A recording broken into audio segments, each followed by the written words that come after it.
Garry Kasparov versus Anatoly Karpov. That is the pair you likely think of when considering who shares the greatest chess rivalry ever. Each player has had an extremely decorated career.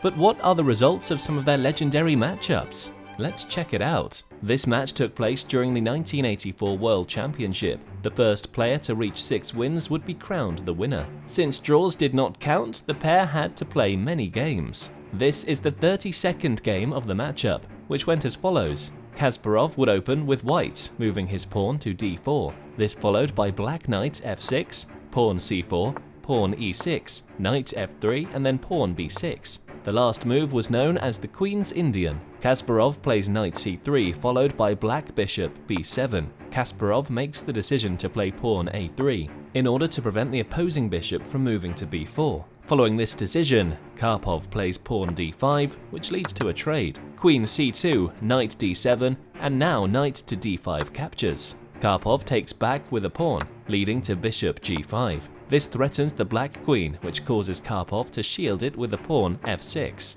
A few moves of pawns and Kasparov plays queen e7. Kasparov plays bishop g2, followed by bishop g7, now white pawn h5. To avoid a break in his position, Karpov plays pawn f5, queen d2, bishop f6, and the rooks began to move. Rook c1, rook c8, rook c3, rook c6, rook e3, rook e6, ultimately leading to a trade. Kasparov moves his knight to g5, being aggressive. This forces the opposing queen to retreat, leading to multiple pieces being taken from both sides. In a tough position, Karpov moves his pawn to d4. Kasparov makes a great move by pushing his pawn to g7. This freezes multiple of Karpov's pieces. More pieces are exchanged until white pawn f3 and black queen d5 lead to one last trade. Karpov moves his queen to b3, and Kasparov responds with bishop d6.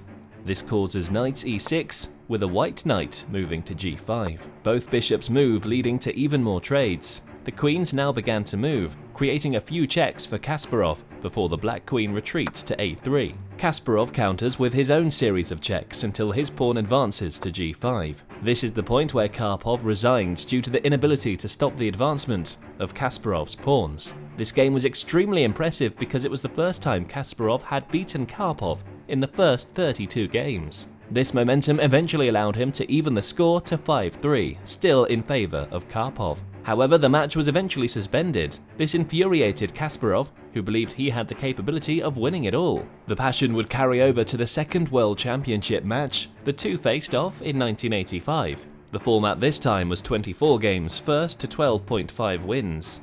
The issue was, if the match happened to be 12-12, Karpov would keep his title. The second match being covered today happens to be the 22nd of the 24. The current lead is Kasparov 11.5 to 9.5 Karpov. Unlike the last match that was covered, Karpov is the one starting with white. He opens with pawn d4, followed by black pawn d5, pawn c4, pawn e6, knight c3, bishop e7. This is of course a queen's gambit declined. The next part is interesting as there is an early trade of pawns. A few advancements of pieces and Karpov plays pawn h3. Kasparov plays pawn c6 followed by pawn g4. Kasparov moves his bishop to g6, while Karpov pushes his knight to e5. Both then move a knight, and Kasparov is quickly in a bit of trouble due to having lost his e and f pawn.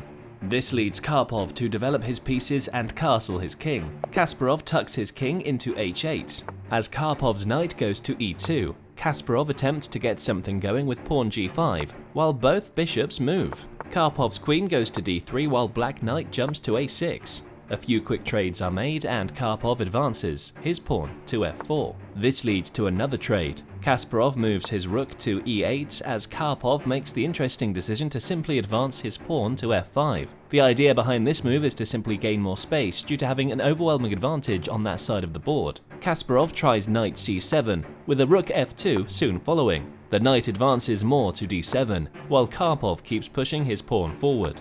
Black queen moves to e7, and Karpov still chooses to make the simple move of pawn h4. Kasparov swings his queen to e3, but Karpov makes another brilliant move of rook to d1. A few more moves follow, and Karpov makes another great decision by sending his king to h2.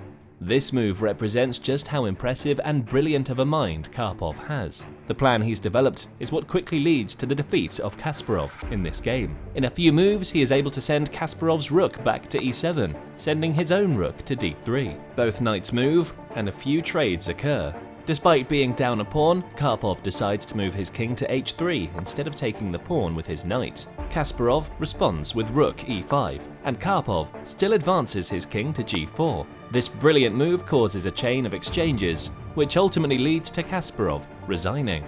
Kasparov would get the last laugh, however, as he would go on to win the match, becoming the champion. The last match of the day is the 19th game in the 1986 World Championship. Kasparov was clinging to a one-game advantage due to Karpov having won the previous 2 games, erasing a 3-game advantage Kasparov previously had. Karpov, starting with white again, opens with pawn d4, followed by black knight f6. Both move pawns, and white knight goes to c3. Kasparov pushes his pawn to d5, playing the Grunfeld defense. A few more moves are played, and Karpov's queen is moved to c4. Kasparov decides to castle, as Karpov advances his pawn to e4. Black knight goes to a6, bishop f2, pawn c5, and Karpov makes a good move of pawn to d5. This keeps his queen in a confident position at this point. Kasparov makes a simple move of pawn to e6, which gives Karpov the opportunity to castle. A trade occurs, and black bishop goes to f5. White bishop responds by going to f4,